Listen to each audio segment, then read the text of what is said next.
নবীজি বললেন, মুসা নবীর কিতাবের মধ্যে যা লেখা সেখান থেকে কয়েকটি কথা তোমাদের সামনে তুলে ধরেছি। রাসূলুল্লাহ বলে, আজিবতু লিমান আইকানা বিল মাউতি সুম্মা হুয়া ইয়াফরা। এই ওয়াজটা মনে রাখবেন, এই ওয়াজটা মনে রাখবেন। আজকে তো যেহেতু ক্যামেরা নাই, তাহলে হয়তো আরো সহজ হইতো।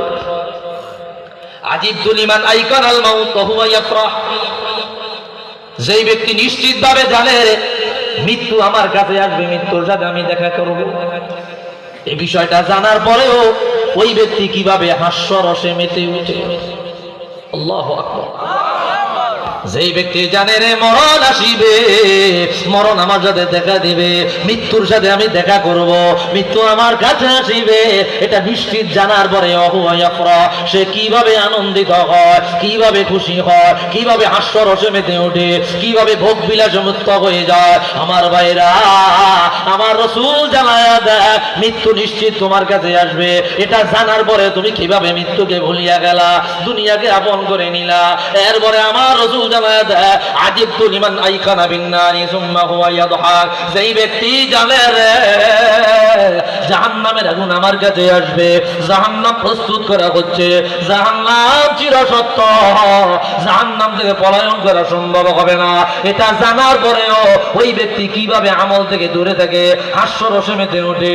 রাসূল তারপরে আজিবতু লিমান আইকানা বিল কদরি সুম্মা হুয়া ইয়ানসাব, যেই ব্যক্তি জানে রে, যেই ব্যক্তি জানে রে আল্লাহ তার জন্য তকদির নির্ধারণ করে দিয়েছে, এরপরে সে মাত্রা অতিরিক্ত আশা করে।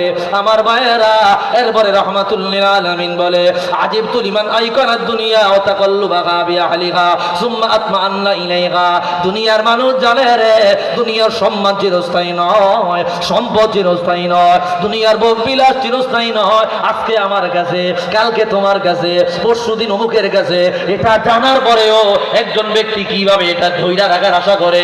আজিবতু লিমান আইকানা বিল হিসাব সুম্মা লা ইয়ামাল, একজন ব্যক্তি ভালো করিয়া জানে কিয়ামতের ময়দানে আমলনামা হাতে ধরাইয়া দিবে, নেক আমল ডান হাতে দেওয়া হবে, বদ আমল বাম হাতে দেওয়া হবে। আমলের পাল্লা নেক আমল যদি ভারী হয় জান্নাতি হয়ে যাব, বদের পাল্লা যদি ভারী হয় জাহান্নামী হয়ে যাব।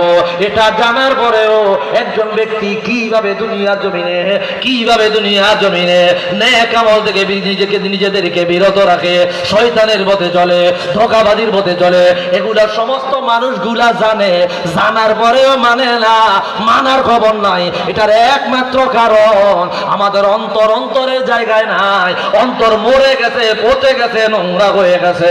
একটু আওয়াজ দিয়া বলেন ঠিক কিনা।